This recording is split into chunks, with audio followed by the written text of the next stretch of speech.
গভীর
লাখ বছর পর আবার তারা জলে ফিরে যায় এবং ধীরে ধীরে তাদের রূপান্তর হয় তিমি মাছের রূপে।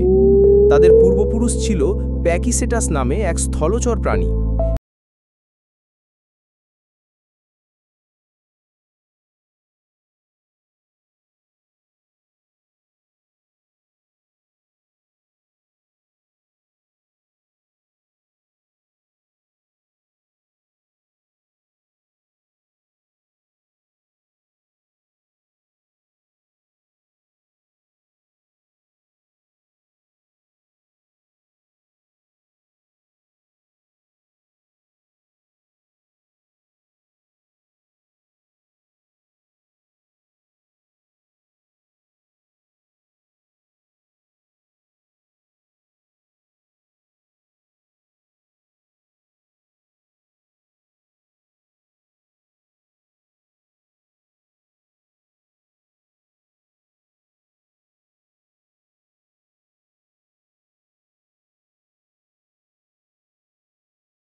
এবং সেই গান বহু কিলোমিটার দূরে পৌঁছে যায়। বিজ্ঞানীরা বিশ্বাস করেন এই গানের মাধ্যমে তারা একে অপরকে ডাকে, প্রেমের প্রস্তাব দেয়, এলাকা চিহ্নিত করে। প্রতিটি হাম্পব্যাক তিমির গান ভিন্ন এবং একটি নতুন প্রজন্মে সেই গান বদলে যায়। এটি যেন সমুদ্রের এক মহাকাব্যিক কাব্যরচনা। তিমি মাছের বুদ্ধিমত্তা, বিস্ময়ের গভীরতা। তিমি মাছ শুধু বড় নয়, তারা বুদ্ধিমান প্রাণীও। তারা পরিকল্পনা করে, দলবদ্ধভাবে শিকার করে, একে অপরের সাথে সম্পর্ক গড়ে তোলে এবং এমনকি মৃত্যুর শোকও পালন করে। স্পার্ম হোলদের সামাজিক গোষ্ঠী রয়েছে। তারা একে অপরের প্রতি দয়া দেখায় এবং কোনো তিমি মারা গেলে দলবদ্ধভাবে তারা তার পাশে ঘুরতে থাকে, যেন শোক প্রকাশ করছে। তিমি মাছ কি খায়? তিমি মাছ মূলত দুই ধরনের হয়।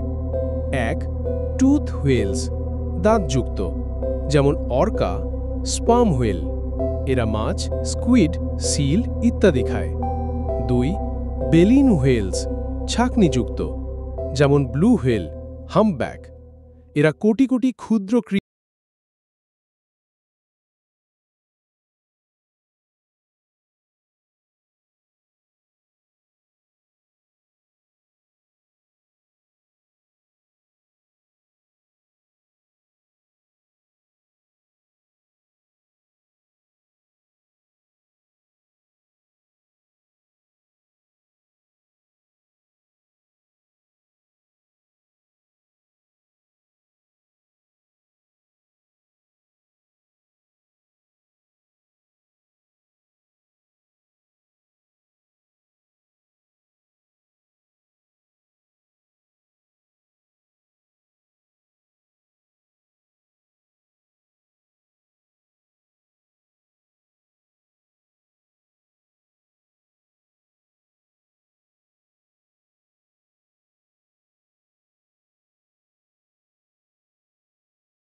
মূলক ভিডিও বানানো, তিমি সংরক্ষণকারী সংগঠনকে সহযোগিতা করা, সরকারি পর্যায়ে প্রচারণা বাড়ানো।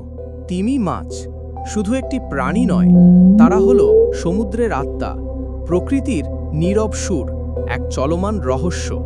যখন তিমি গান গায়, পুরো সমুদ্র যেন থেমে দাঁড়ায়। তাদের মস্তিষ্কে যে বুদ্ধি, অনুভব, ভালোবাসা রয়েছে, তা কোনো যন্ত্র বুঝে উঠতে পারে না। তাই বন্ধুরা, আসুন আমরা প্রতিজ্ঞা করি এই সমুদ্রের রাজাদের রক্ষা করব, তাদের গান যেন থেমে না যায় কোনোদিন। এরকম আরও রহস্য ও তথ্য পেতে চাইলে অবশ্যই আমাদের রাকিবুল দ্য ফ্যাক্টস চ্যানেলটা সাবস্ক্রাইব করো ও ভিডিওটা শেয়ার করো। তোমাদের সাপোর্ট ও ভালোবাসা সঙ্গে করে তোমাদের নিয়ে যেতে চাই বহু দূর। ভালো থাকো, দেখা হবে আবার কোনো রহস্য নিয়ে। ধন্যবাদ।